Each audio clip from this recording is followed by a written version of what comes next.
Selamat malam teman desain, mudah-mudahan kita semua dalam keadaan sehat dan tetap semangat ya.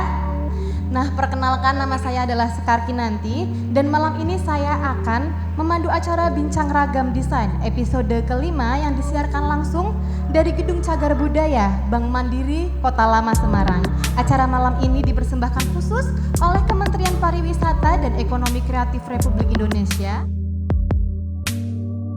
Profesi desainer itu juga sudah diakui di Indonesia dengan keberadaan, jadi profesi itu salah satu syarat untuk bisa diakui adalah harus punya wadah. Jadi di Indonesia sudah ada wadah asosiasi profesi desain. Di brand sendiri itu punya nyawa lah. Jadi itu adalah jadi hidup terus, dan itu punya brand itu kayak punya anak kalau bagi kita, ya kan. Ada konten mengenai pengertian tentang apa itu desain. Masih banyak miskonsepsi bahwa desain itu seolah-olah hanya estetika, hanya coret-coret gitu. Padahal berlanjut ke bab berikutnya di dalam buku ini membahas tentang bagaimana desainer itu sebetulnya berproses gitu, ya. Dia memiliki satu proses dan metodologi tertentu gitu.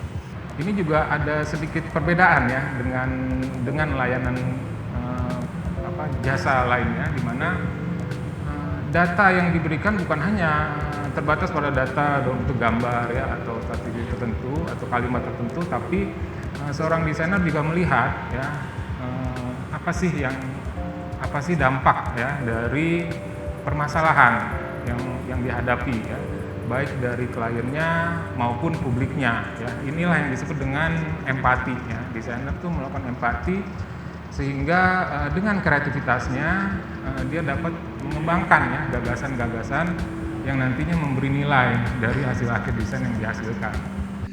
Dan yang berikutnya adalah standar remunerasi profesi desain.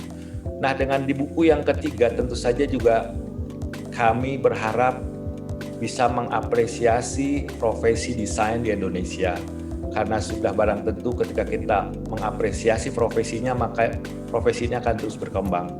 Berkarya tanpa batas di kondisi yang tidak bebas begitu.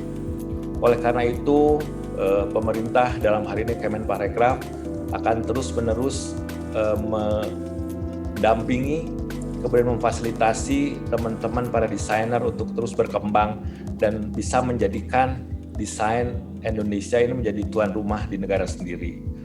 Di dalam brand ini kan ada story-nya nih. Apa sih yang istilahnya saya sebagai pengusaha gitu, value-value apa yang saya mau masukkan ke dalam sebuah brand itu, sebuah grafis itu.